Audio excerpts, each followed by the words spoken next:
Here's what's doing on this Saturday afternoon. It is October 17th in South Florida, third Saturday of the meet as we gaze upon the clubhouse turn from that tower shot, sloppy, soupy main track here at GPW. No turf on the program yet. What a difference a day makes. We had rain off and on throughout the Friday card.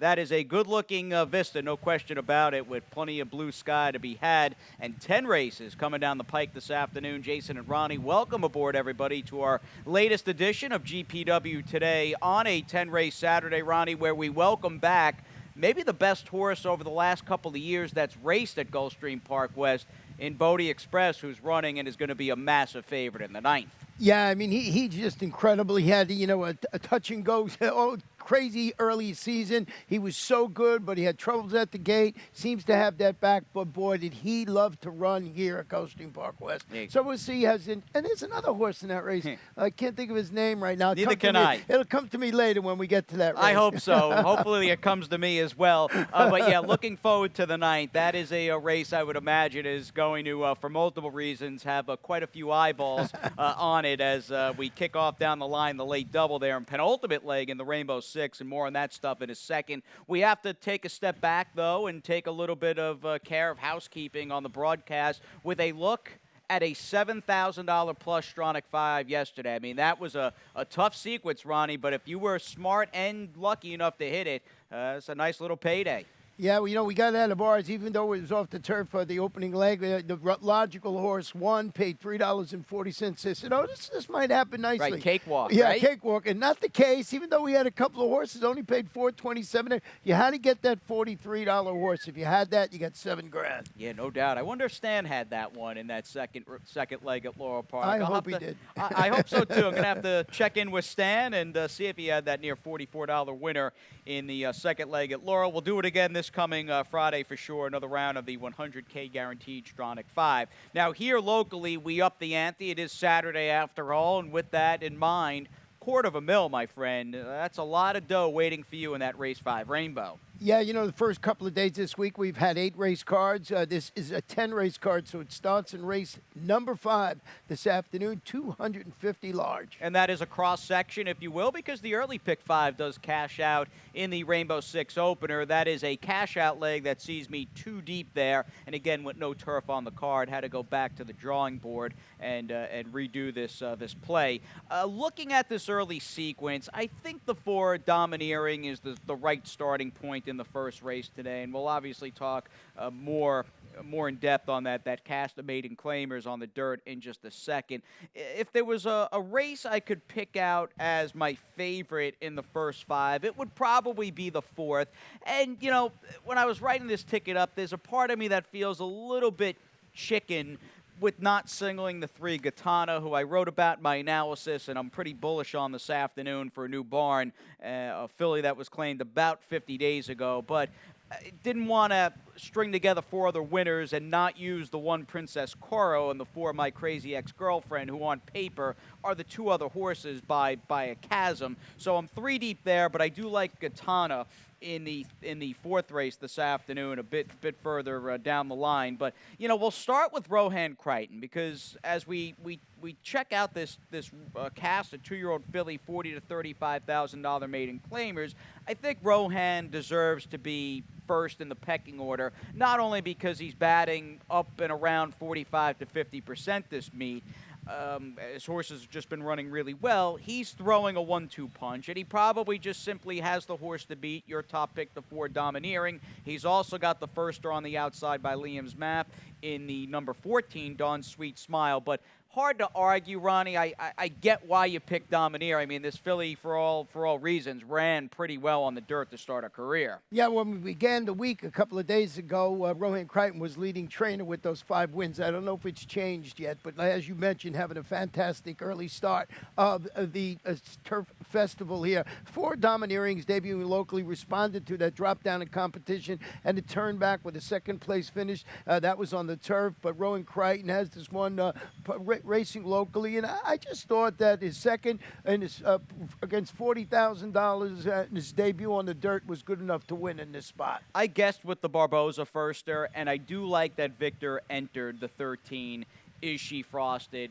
as an MTO and did not, like many in this race, and we're happy those that stayed in. We appreciate it for sure. But I'm confident, or at least that's how I feel. I'm hoping there's a confidence that he didn't want to run this horse on the turf, and she's certainly bred to handle the dirt. The Frosted Babies have been good, and I love seeing Maria's Mon as the dam sire. And I was just telling Ronnie, and I wanted to mention it on the air, that takes me back to when I cut my teeth as a fan. Early to mid-'90s in my lifetime is the golden era of thoroughbred racing. And Bill Finley on the TDN, Ronnie, a really lengthy feature story. Took me about 10, 15 minutes to read on Cigar, closing in on a quarter century since he won the Breeders' Cup Classic at Belmont in '95. I know he's your favorite horse of all time, and I really recommend, if you're a Cigar fan or love racing, that TDN story on Cigar by Bill Finley. You'll love it. Yeah, I've been asked numerous times over the years who was my best horse, and I just got to say Cigar. It's just been that way for me. Just watching him run across town at Gulfstream Park each and every time he did run was just fantastic to me. So I will be reading that story with my buddy Bill. No doubt. I tweeted it out last night, and yeah, worthwhile reading for sure. Second scheduled dirt race coming up, and likely a race that's going to be bet with the big two. And you've got the speed of the horse that I picked in the Deuce, Reiterate, who is sharp and is likely going as the inside speed, and that's another piece to this I'd say collective puzzle on the card. Will we get a track that is very kind to horses with early speed, specifically inside speed? It seemed it did pretty well here yesterday, but Reiterate's got that going for her, and clearly the other horses, Gustavo's Claim, who you picked in the 5 Simple Story. Yeah, Simple Story turning back to 6 furlongs after returning from the layoff to set the pace. He finished second against this level of competition. That was that one-turn mile across town. Gustavo Delgado had a win yesterday, claimed her last time out, and he's got Edgar Zayas in the saddle this afternoon. Reiterate for all the reasons you mentioned. Not only I noticed not only inside speed, it looks like for some reason yesterday the one path was the place to be. Everybody seemed to want to get onto that 1-2 path in the inside. I guess because of all the rain we had, but we had a chance so far this morning for the track to dry out a little. We'll see how it plays. I don't know how dry it is, dude. It's sloppy and sealed, or sloppy with standing water all over it, but fair enough. Let's move on to the third. We're off the turf. We'll go 7. It's a 12-5 to 10-5 claimer. And I'm outside in this race. We'll talk about at least a couple. I went back to Victor Barboza, who I'm hoping gets it done with his Frosted Firster in the Saturday opener. But I've got the 15 Queen Letizia on top, who's run okay on the dirt in the past, and hopefully she'll be up close from an outside post. But the horse to beat, I think, is the 6 Maricopa, who just ran, in context of this field, her 2 off the turf races going a mile in May and June over at Gulfstream Park. They're very respectable efforts. You landed on the 8 Miss Rote. I would imagine this is a horse you're hoping can just blast off and wire the field. Yeah, going to turn back to 7 furlongs in the dirt and first starts in setting a pressured pace. Trying to finish 5th behind a pair of next out winners. Now that was going a mile. It was against this level of competition on the Gulfstream Park turf. Juan Rodriguez, Santiago Gonzalez, and it's a speed play for me. I just thought this horse would run well. I used terrible Terrence Stecker, who stalked and faded to 4th, going a 1-turn mile in that race, moved from the lawn to the fast track across town and raced the storm. I just thought Miss Rote maybe has a chance to be part of the pace and maybe steal it, especially if we see a track like we had most of the day yesterday. Yeah, I do think the 6 Maricopa, I'm not sure if you missed her, but I think she's the horse to beat. I think she's probably the most important horse going into the off-the-turf conditions. And although, I guess, relatively slow, those races 3 and 4 back, I think, are races people are going to pinpoint as her just being the filly to beat there. No speed, bud. Huh? No speed. Yeah, no speed. Well, you picked a horse that can't stand up on the dirt that does have speed. We'll see what happens. Let's move on to the 4th. Likely, much like the 2nd, you're going to have 3 contenders that are all going to take probably a comparable amount of money here. In the 1, Princess Coro, the 3 who I like a lot in this race, in Gitana, and the number 4, My Crazy Ex-Girlfriend. And you know what's interesting, speaking of speed, all 3 of these fillies are pretty gifted in that department. Now, Princess Coro, maybe by a hair, is the filly to beat, just given how well she's run without winning, mind you, but her last couple have been good. And we'll backtrack, in fact, to her last start on August the 7th, where she lost a tough one, and I'm sure, Ronnie, you noted she was beaten by a next out winner, an Independent Miss, as we pick up the action off the far turn. Yeah, she ran pretty good in this race. So I think, you noticed she makes a good run here. She is the number 6 horse in the field, and I just liked her because besides this performance last time out, she's 3 for 3 in the money here at Gulfstream Park West. So she runs a pretty good one in here. Yeah, again, she's just an obvious major contender, and again, by a whisker or two, probably the filly to beat for J.C. Avila, who, by the way, breezed King Guillermo this morning across town in Hallandale. That horse worked out at Gulfstream, and curious to see where King Guillermo might wind up next after that unfortunate scratch Kentucky Derby week at Churchill Downs. My Crazy Ex-Girlfriend lost a tough one against that first-time Saffie horse in Antigone. It's amazing with her, Ronnie, with My Crazy Ex-Girlfriend. 3 races, all of them on sloppy tracks. I mean, that's pretty rare to come across a horse like her, right? Yeah, she yielded late when finishing second against those 35 maidens going 6.5 furlongs, as you mentioned, on that sealed sloppy track. So Luis Ramirez, Miguel Vasquez named to ride. So getting that kind of conditions again this afternoon, at least we're thinking by race 4 the track is still going to be the way it looks now. And like you said, you like Gitana a lot this afternoon, going to Georgina's barn. And that's why I like Gitana, obviously. The question, I think the big question with her, is she as good as Prince Cora, My Crazy Ex-Girlfriend? I would imagine you've got her third, and I'm sure you don't dislike her in this race, but do you wonder, can she run with these horses stepping up to maiden 25? Is that your question with her? Yeah, that was a question. And also going from turf to dirt. And I looked up that stat. I didn't put it out. It was very low. The horses going from turf to dirt. So, but it is Georgina. And boy, these connections. What, turf to dirt off the claim for her? Yeah, no, it wasn't a good number, So I just went and looked it up. And I forget what it was now. I didn't write it down. I was looking on my paper here. So I wasn't a great, so I put it a little further down the ticket. Yeah, no, I like that. The Yeah. connections, Yeah. very sagacious and sharp. Claimed this filly off a pretty low-profile barn with Peace and Love, and laid up about 50 days, get acclimated to Georgina's way of doing things, different feed program. I mean, all that stuff. I like that they've taken their time, again, putting her back in the entry box, and that's good enough for me. The new claim, the 3 Gitana in the 4th race. We'll talk about the Rainbow. We'll check out Ronnie's ticket and a whole lot more with Bodie Express waiting in the wings after this.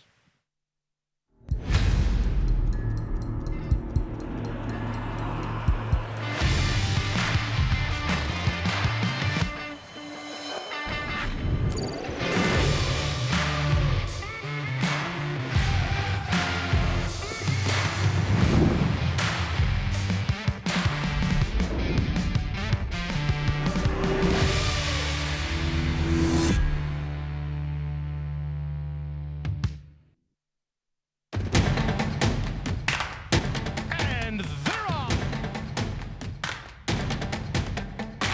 Second in the 2-path. Round off first inside. Race.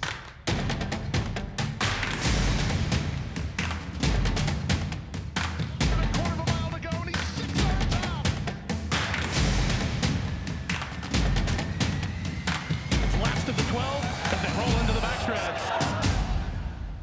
Already the 3rd weekend here this autumn at Gulfstream Park West. I was thinking, Ronnie, 2 weeks ago was Saturday, October 3rd. That was already Preakness Day, which, in a way, Swiss Skydiver winning that, legendary Preakness against Authentic, in a way, it kind of feels like it was over 2 weeks ago, doesn't it? Yeah, the whole season, with as far as racing goes, besides with everything else that's going on in the world, a little goofy for me, but what a great performance. So, has it been 2 weeks? Yeah, 1 week? dude, it's 2 weeks on the nose today, right? Wow, that's amazing. It is amazing.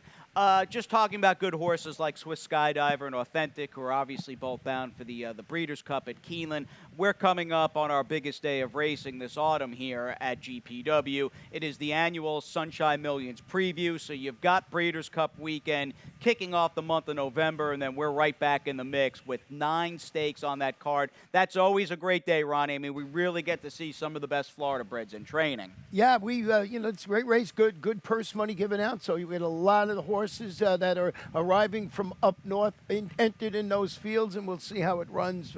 It's always a great day. And anytime you have 9 stakes, it's got to be a fun day. You got that. Louis Saez, in fact, front and center. We'll have Louis down here in a couple of months rejoining us. I know he had a big day at Belmont Park yesterday afternoon. I think he won 4 races, including a Rapoli firster. I thought looked really good for Todd Pletcher, filly by Not This Time. We don't have any 2-year-olds by Not This Time, although we do have one interesting 2-year-old maiden special weight capping the card today. And coincidentally, Ronnie, that 10th race off the turf or not is a nice-looking cast of maidens. It is the back end of the Rainbow Six, and I'm wondering what you're doing this afternoon. Well, let me show you my ticket. I stepped it up a little bit, 57.60. I went 3 deep in this race 5. I wish I could have gone all. There's 5 horses in the race. This one that came off the turf, but I did go with the Forza Tono, Alien Invasion, and Independent Worker. See how those 3 run in there. Race number 6, I used to Acting Lucky and Pink Fizz for Antonio Sano, who's winning races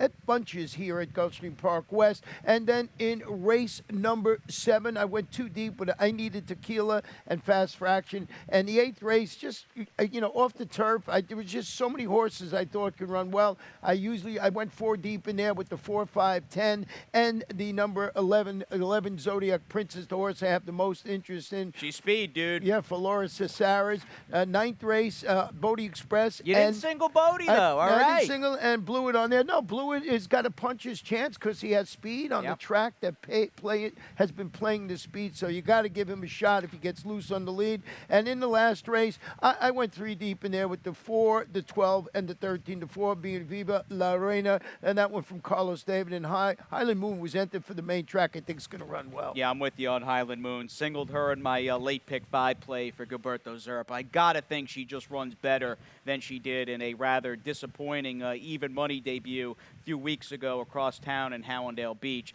Now, this 5th race is tricky because Alien Invasion probably has, or at least had, the most speed. He has not looked like the Alien Invasion of all. I had gone back because it worries me if he gets loose because there's just not a lot going on in this race on paper. Does he maybe turn things around if he gets loose?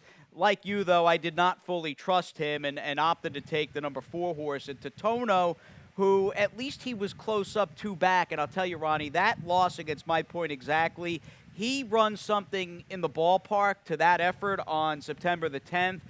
The others aren't going to know which way he ran, I really think. I keyed off that race myself, solid going. That was 9 furlongs, 2 starts back. It runs okay on the wet track. I just thought he was the one to beat. Alien Invasion for the reasons you mentioned. And I did use the number 9, who you have in second, on my Rainbow Six ticket. Also has speed, but is 0 for 5 on the wet track. Run okay when it gets track gets a little faster. But I was going to use all 5 in there, but my ticket was too expensive. I just thought that maybe a bomber could win that race. Now, the 6th on the afternoon will go at 5.5 furlongs. Got a 2-year-old filly, $16,000 maiden claimer. I'm most interested in the bookending horses, the 1 Pink Fizz, and you'll see a good stat in a few seconds for trainer Antonio Sano, and the 10 Piper, who have some history with each other because they're coming out of the same race on that Preakness Day program, opening day here at GPW, 2 Saturdays back on October 3rd, and I think both were compromised chasing outside that day. Down the line, you heard me tease my ticket a few seconds back. I singled Highland Moon in the last.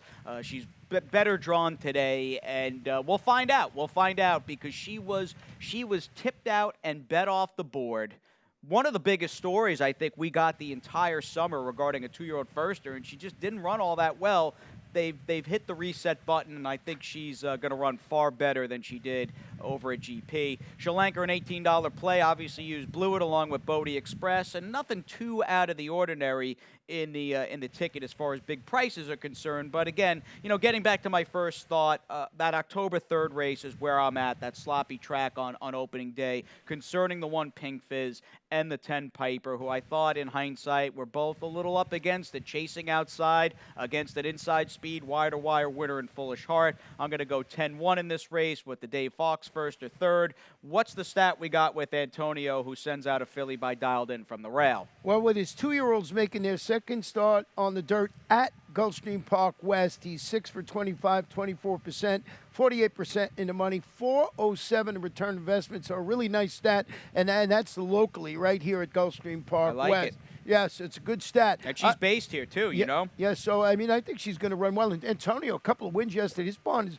he always has been like this. Boy, when he gets hot, he wins races in bunches. But I did go with the number 4, Acting Lucky, and I'll tell you why. This one was 4th to undefeated stakes winner day at the office in her special weight debut. So she was flattered there. He continues to drop down through the claiming ranks when she faces these 16 maidens locally. She ended her campaign across town with that 4th place finish. She was the even money favorite that day against $25,000 types. That was going 4.5 furlongs. Was that too short? What do you make of that race? Because I gave her a long look, yet that race drives me nuts that she just didn't run at all at even money. Yeah, you know, just dropping down. I mean, it looks like they had something, and cutting it back to 4.5 furlongs, my guess was that was the only race that filled at the time, and they wanted to get her into a race or something like that.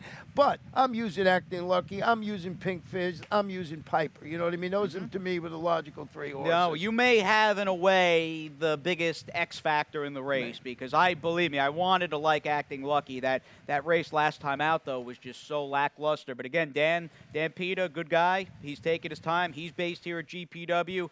I mean, he has not run her since the middle of July, and we'll see, was it the 4.5 furlongs, just a little too short with that run-and-gun style, a little more relaxed today at 5.5. My 170 is the trip on the dirt coming up in the 7th race, and I think, Ronnie, like you and I, with an 8.32, but mainly zeroing in on the number 3 Fast Fraction and the hopefully improving I Need the Tequila, the 8-horse for Ken Sweezy. I think most are going to look at this race and feel pretty comfortable saying, you know, 3.883 may be good enough to get you through here. They look, to my eyes, a little bit better than the others. Yeah, and that's what I did on my ticket, too. I Needed Tequila is stepping up to the next level, responding. That was the first race under the tutelage of Kent Sweezy. Really nice win. We almost won it by 6 lengths. Alberto Burgos to try and make it 2 in a row. Fast Fractions stretching out, you know, back-to-back outings at 1-turn mile across town. They're the ones to beat, and I thought their Nationalist is going to try 2 turns locally got some speed, so we threw on the ticket. We actually have the same try. The 8th race, as we turn the page and move fairly deep into the program on this 10-race offering, will go at a mile here on the main track. This is a difficult race, and even looking at our respective supers, I'm glad we have a little bit of a different opinion in this spot. I looked at this race for a while after we got the scratches and stuff, and in the end, narrowly, I'm going to give the edge and hopefully the W to the 8 Starship Malamar, who I think, in my mind, checks 2 very relevant boxes. She might not be a crazy speed horse, but she handled a wet track and, more importantly, the dirt when she broke her maiden in mid-July for Steve Dwoskin.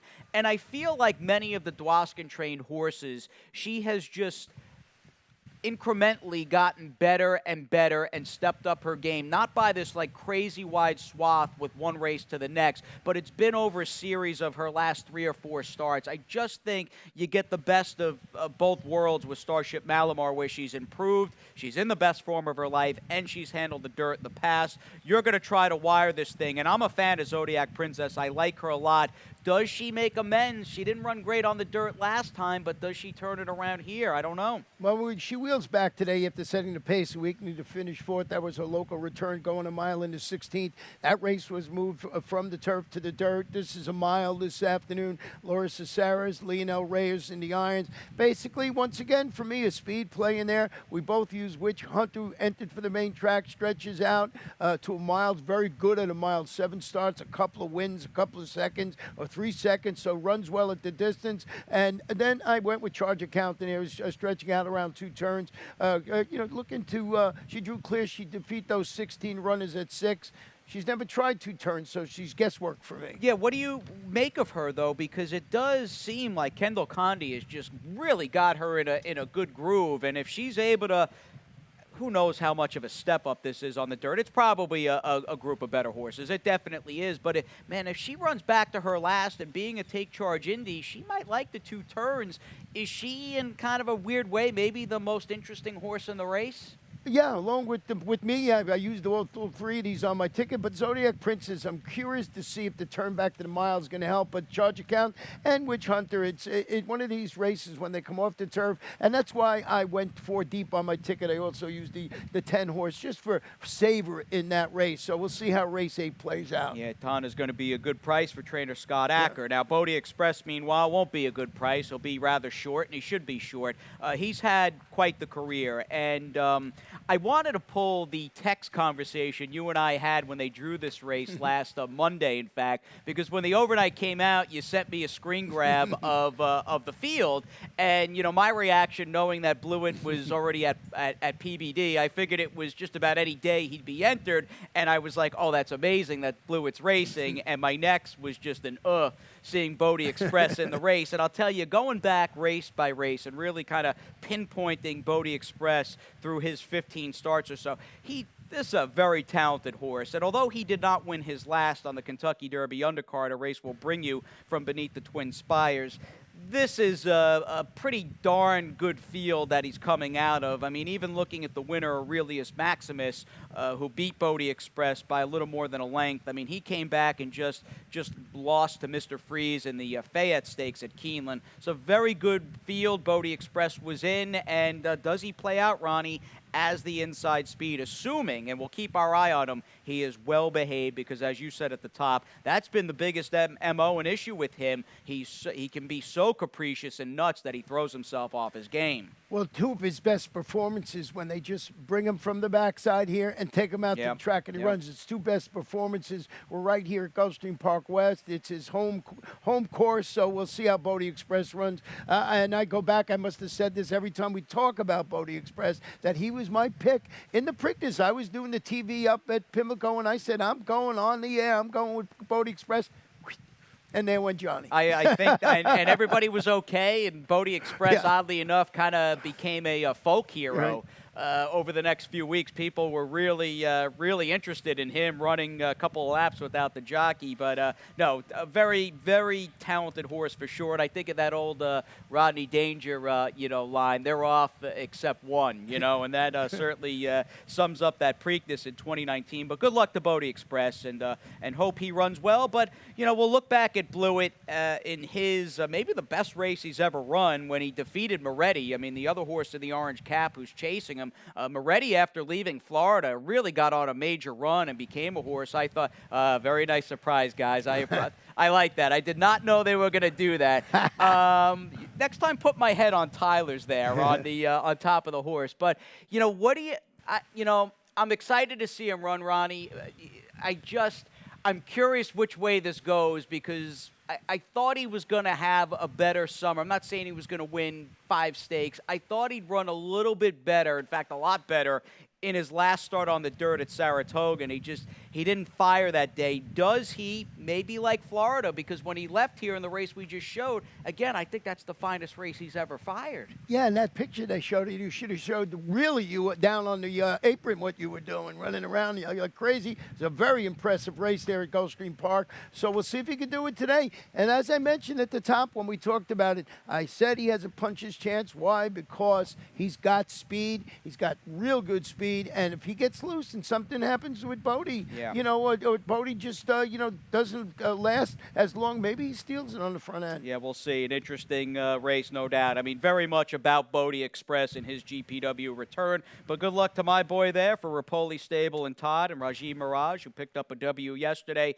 And we'll wrap things up here with the 10th. We're off the turf. We'll go 7 on the dirt with these 2-year-old filly maiden special weight runners. And there are some interesting firsters in the body of the race that, ostensibly were entered to run on the turf. Horses like the 4 Viva Lorena, maybe a horse like the 2 Ponzi for Kent Sweezy. But again, I think the 13 Highland Moon is going to run far better than she did. She got hooked inside a Rest of the Story, who I know you're a fan of, for Eddie Pleason, has some quality. And I'd like to think that crazy money she took in her first and only race in early August meant something, and she comes back here a little fresher, outside draw, and I'll take her as the speed from the outside. Yeah, I just used the 4 Viva Lorena for the reasons you mentioned. It is a daughter of Animal Kingdom, who's won on the dirt, of course, in the past, and it's Carlos David.